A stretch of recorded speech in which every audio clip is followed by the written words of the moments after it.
Welcome to Trending with Suyo. Every week we'll have an interesting member of the community come and share thoughts on their career, passion, and lives. These individuals will give you a rare perspective on the challenges but best moments of their chosen paths. So my hope is that these conversations will help inspire you to find your true calling. So join me and see what you learn.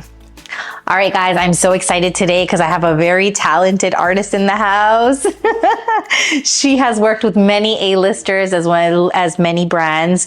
Here she is to tell you guys more. Jyothee Murali, how are you, Jyothee? Good, how are you? Good, good. She's a woman of a very few words, guys, so I'm gonna really pull in her words today. So, Jyothee, for your artist name, because you paint, when I say artist, I wanna make sure the audience know if they don't know you already. And they've been living under a rock. Your painting name is Jyxdi. Okay, so what does that mean? I just had it as a username, and then one day I'm like, sounds like my name when you replace the X with the O. So so it was just like it was just a username one day. Exactly, I just eventually made it into my brand, and it looked like a cool logo because like the X actually put my two paintbrushes in the middle. So, gotcha. So I was like, I made it in my brand. Yeah, well, that's a very good luck brand for you. So Jyothee, I heard that you started like painting when you were the age of 2. Like you started holding the brushes and all that stuff. Girl, I was like blowing bubbles at that time at the age of 2. How did this all go down? I think like at the age of 2, I just had crayons and I was just like scribbling on the walls, and my parents just let me be. Yeah. But painting itself, I started when I was 10. Okay. It was like an art competition in school, and like I got first place for painting, and that's when I knew that I had like a skill for painting, and I was like, oh my wow, I should be good, or like they can paint. So it was probably the first one. So that's when everything started, and I started painting more, and here I am. Okay, so kudos to your parents for letting you draw on the walls. Yeah. So maybe I'll let my kids be then. I'll let them. They'll be like, okay, Auntie Jyothee said it was okay. Auntie. Oh my God. I'm just never coming here again. So Jyothee, like you do different styles of painting, right? I don't know how many different styles you do. So tell me what kind of styles you do, and what are the differences between all these styles? Honestly, like I still don't know what my style is as an artist. I know like artists always say you gotta know your style, like you gotta figure it out so people can recognize you by your style. I'm still testing out different things. I do anime style, portraits, realism, landscapes. So it's like I just never put myself in a box. I always loved learning new things, so like I just do a bunch of different stuff. Yeah. So when we look at your painting, like what do you want the audience to take back from it when we see your painting? I think painting is like self-expression. People probably seen most of my anime stuff and what I was passionate about when I was like growing my Instagram, but honestly, like I do a lot of like animal paintings, landscapes. So I just don't know what I'm expressing sometimes, even through my paintings. Yeah. But I think what's important is just like expressing creativity and like what you go through life through art. That's why it's there. It's like an outlet. Yeah.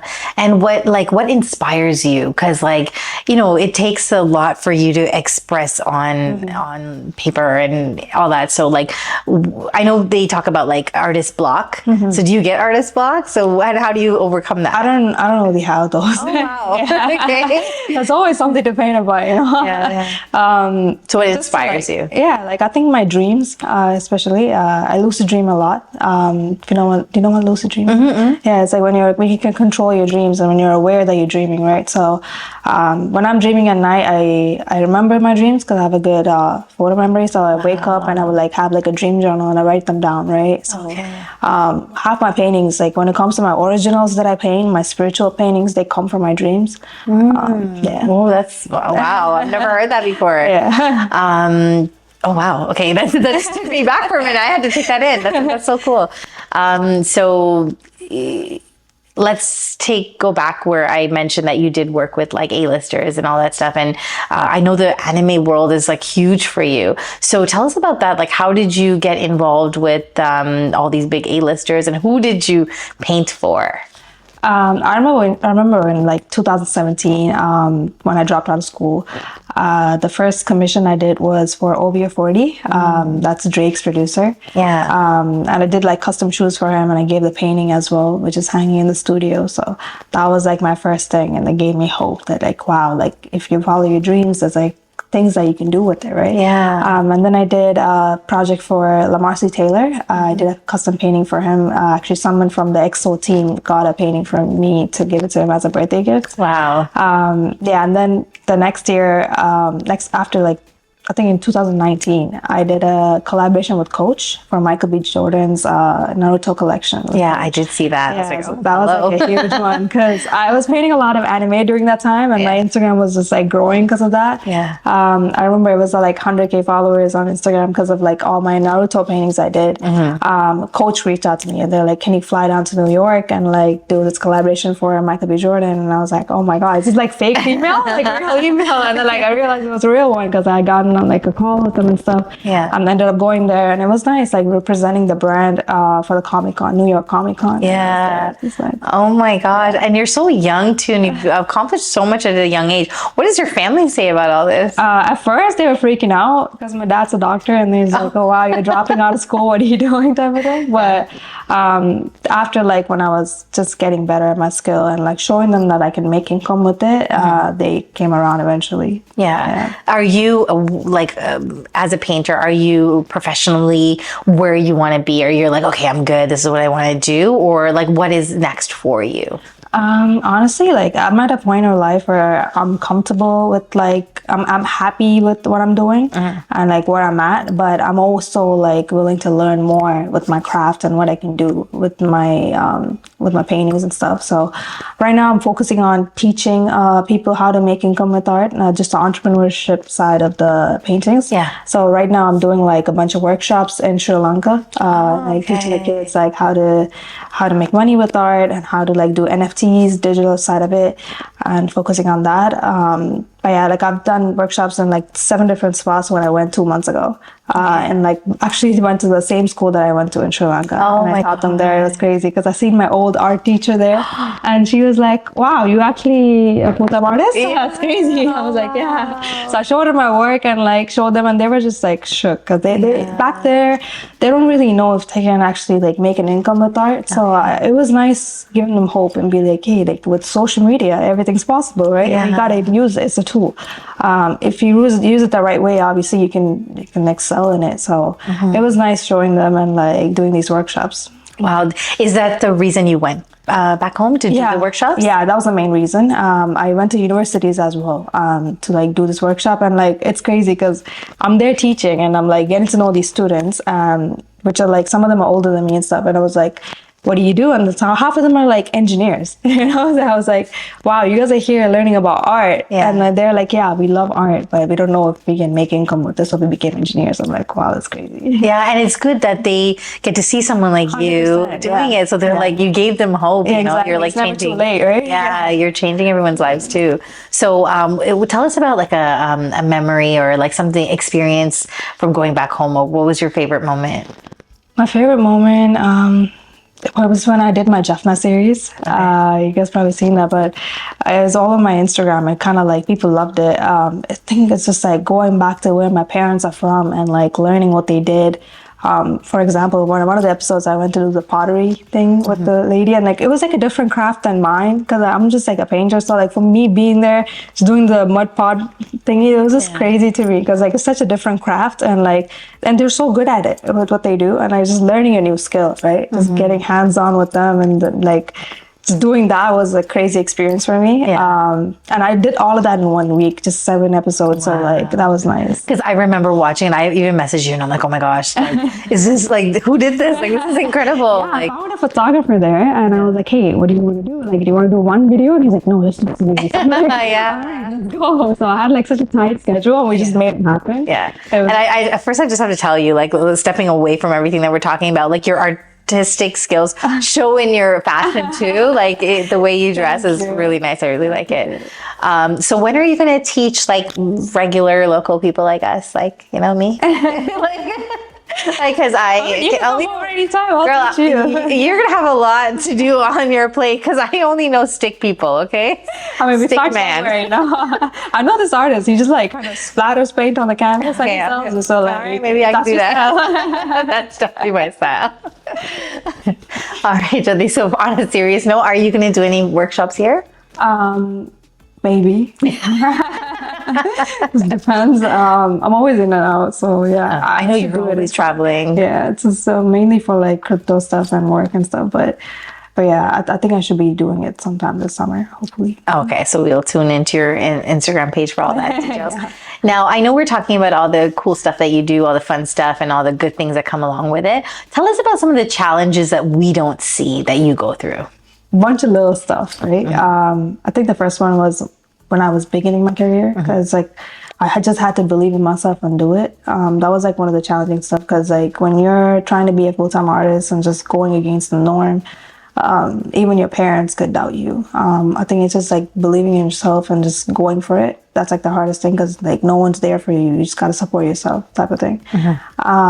But right now, the challenging part is like just excelling in your craft. Just keep going. It's like how you can improve with your content wise, with your skill wise. You gotta just keep it consistent and just keep it going. But other than that, like I love what I do, and I feel like even the work that I do, it doesn't feel like work sometimes, you know. So I'm just very passionate about it. Exactly, because when you're doing something that you love, it doesn't feel like work, right?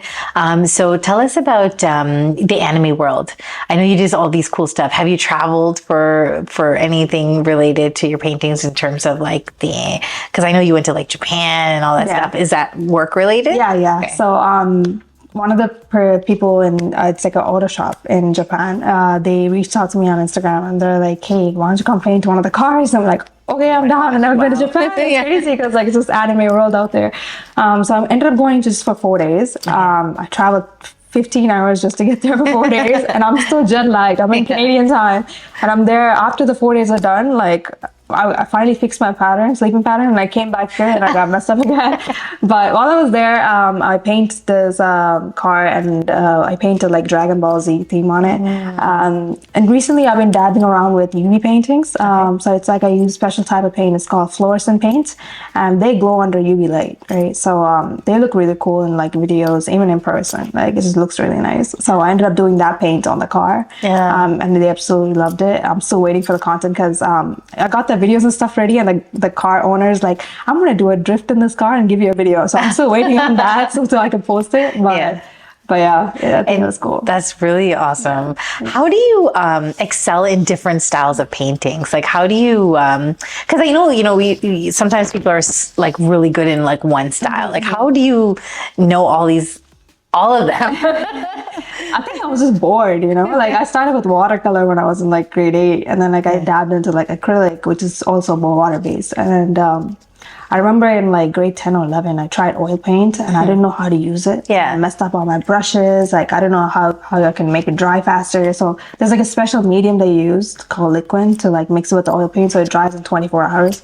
I don't know all of that. So I ruined my brushes. I ruined everything. I'm like, I'm never oil painting again. And 3 years later, I tried oil painting again after learning that I have to like use all these mediums, because I was talking to this artist online. I was like, "Hey, how do you do it?" So he gave me these tips online. So I just kind of bought these things and experimented. And I loved oil painting,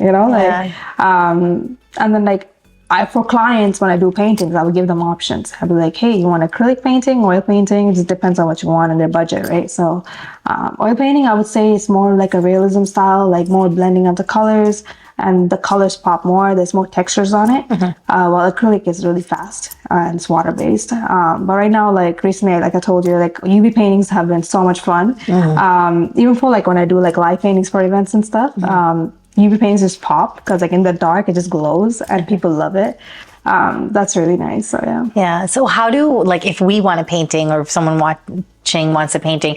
Do you do like client-based as well? Yeah, I do like commissions. So like people would DM me and they would ask me what they want and stuff, and I would just bring that for them. And you do live paintings, like you go to weddings and stuff, or like? Yeah, I've done one wedding, which is very intense because like I got to be from the start because like travel weddings, like you know, like the backdrops are like crazy. Statues, this and that. So like I had to be there from the beginning and like start painting the backdrop. When the couple come, I gotta paint them. But it was nice experience, right? Just being there, but.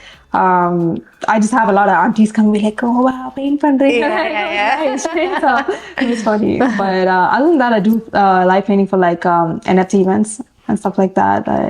For like in New York, like crypto events, mostly to LA and stuff. What's an event that you like, you yourself, or even someone that you painted for that you were like, holy, I can't believe I did for this person? I'm sure there's like a whole list. Like, if you had to choose like the top 3. I think the most one was when I did for 30,000 people, and it was a Scotiabank Arena. It was crazy experience. This was like 2018, I believe, or 2019. Yeah. It was, what were you painting? Just painted this like a real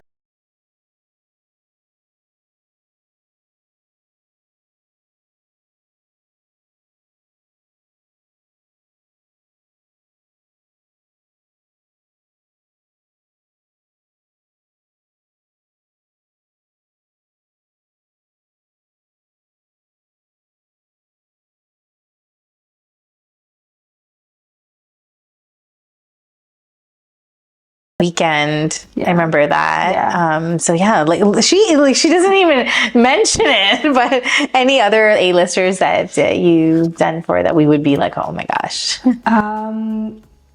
Because I know like the Michael B. Jordan was like, that was a crazy one. Honestly, like after dabbling into like NFTs and stuff, I have like Snoop Dogg that like follows me on Twitter because of my NFTs. So like, and John Cena for some reason. So like, it's just random people, right? Yeah. Like you never know who you're gonna meet and stuff. But I met a lot of cool people when it comes to just like NFTs, the digital side of it. But yeah. Oh, that's so cool. So what is your like future goals? Like I know that you want to open up a art school. Yeah, I think that's my main goal. I'm working on that right now. When I went 2 months ago, I bought a land in Sri Lanka just for that. So it is a lot of work. So it's a lot of paperwork as well. You do, you say a lot of things about back home. Is that where the future for Jyothee is? Is it back 100%. Home? I told my mom, like, you guys came here, but I'm going to go back there because I just love it there. You know? Yeah. I still have my friends back home. I was born, raised in Sri Lanka. So I feel like my roots are just definitely back there. Yeah. I'm definitely going to go back. You want to give back. Yeah. So you want to like open up an art school. Yeah. Oh, that's amazing. And I think it's important for them to know that art is also an income that you can make with, you know, like you can be a full-time artist. I think that's a very important thing because like they just tell you it's a hobby. I remember growing up, my mom's like, yeah, art is a side dish. You become a doctor. Right, like, right. Okay, so I think the kids there have to know that it's possible. Mm-hmm. And that's the whole point of my podcast as well, because I want to inspire people to get out of their normal 9 to 5 and kind of jump into this passion. So what advice would you give to the people watching? Honestly, just believe in yourself and always go for your dreams. Even if your parents tell you no, and if your friends don't believe in you, you just gotta go for it. Because later on in life, when you don't do something, you don't want to be like, man, what if I did this? What if I did that? Yeah, I don't know. Like, any regrets. There's no regrets. You know? At least you know you tried, even if you failed. So I think that's what matters. Okay, sounds good. And what do you hope to like? When someone takes your painting home, what do you hope that they like get from that? I hope when they look at it every day, they're like, wow, that's in my house. Because I feel like my skills have improved. Even right now, I'm working on a tiger painting today. And like, it's very detailed and like such a realism painting that like the first painting I sold was a tiger. Was a tiger, yes. Yeah, it's in Pearson Library right now. And like when I look back at it, I'm like, wow, like I sold that. Like, I'm cringing at it, you know, like the lack of details, but like that also shows the progress of my skills, right? So I think that's what it is. Like it's just improving my skills on a daily, and I hope like people appreciate that, right? Just when they have the painting from me. For sure. Looking back at your journey and seeing how far you come, like how does it feel? I feel great. I'm proud of myself, but I also think that there's always room for growth. I'm never gonna be like, wow, this is it, I'm done. You know, like I'm always gonna learn more. I think that's what keeps me going. Yeah. And am I allowed to ask? Because I know you mentioned that you did sold a painting when you were very young. What is the most highest gross that you've made on a painting? 40,000. It was an auction. Oh, wow. Wow. What did your family have to say about that? Your doctor dad. At that point, I already bought a property, so he's like, okay, wow, gatti gari. Yeah. Oh, okay, that's incredible. Yeah. So, also, Jyothee, like, I want to wish you all the best, first of all, and thank you for, inspiring all these people. And thank you for, like, not forgetting your roots and wanting to give back home. That's really amazing because you don't really see that much, right? Like, we don't really know so much. I think it's very important. Yeah. Sure. So I really love that about you. Thank you. So let's get on to the fun side. So when you are painting and when you're doing your own thing, what does your playlist look like? It's a lot of things that come around. Like people would think that I'm just like listening to some calm meditation music. I'm like listening to some hardcore hip hop. But yeah, I have like a bunch of stuff. Like I listen to Tamil music, English, like everything. So sometimes like some little bit of German. Like I don't even know what they're saying. The beat's going hard. And this is good. Yeah. Like, sometimes I don't know what they're saying. I'm just like listening to it anyway. Yeah. That's incredible. Okay, thank you so much for being here, Jyothee. Is there anything else that you want to tell our viewers before we let you go? No, I think I covered everything, but thanks for having me today. No problem. I told you guys, she's a big woman that does big things, but her heart is big as well, but her words are very small to get it out of her. But she's incredible. She's such a great human being, and she's so lovely and fun. And I want to wish you all the best, and thank you. Keep growing. And we want to see your paintings in every household. I'm gonna get one right here. I'm down. So I got one right here. See, you can't change your mind after this, guys. All right, guys. I hope you guys enjoyed today's episode of Trending with Suyo, and come back next week for more great conversations. So see you guys next time.